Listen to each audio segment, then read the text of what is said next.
Indoneziyadagi cho'ng islomiy jamoatlarning Xitoydan keladigan iqtisodiy manfaat uchun Sharqi Turkistondagi zulmga sukut qilganligi ilgari surildi.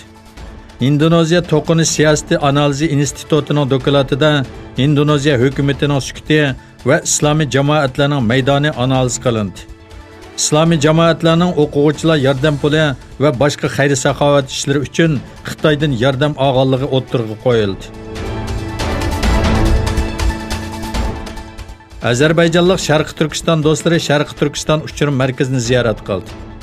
23 iyun Şərqi Türkistan uçurum mərkəzində içilgan zulm və bastırışlarga xotima, mahbuslarga erkinlik temalik yığında Şərqi Türkistan məsələsi müzakirə qilindi. Yığında söz qilgan Gölge Yordam birligining boshlig'i Cevdet Jabbarli Azərbayjandagi siyosiy mahbuslarning ahvolini tunishtirdi.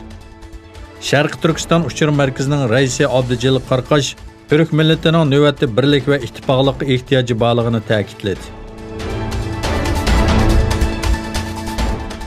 Gollandiyada yashayotgan Uyg'ur yosh Abdurahim G'ani Sharqi Turkistondagi Xitoy zulmiga diqqat tortish uchun 1 yildan buyon Amsterdamda yolg'iz kishi namoyish qilib kelmoqda.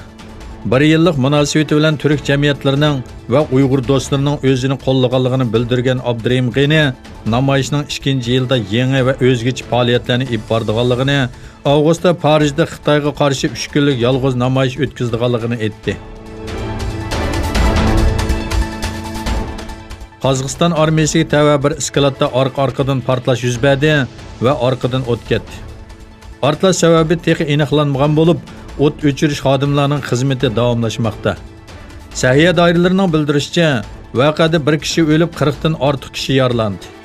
Qozog'iston Mudofaa ministrligi e'lon qilgan bayonotda portlash sababini tekshirish uchun komitet qurilganligi bildirildi.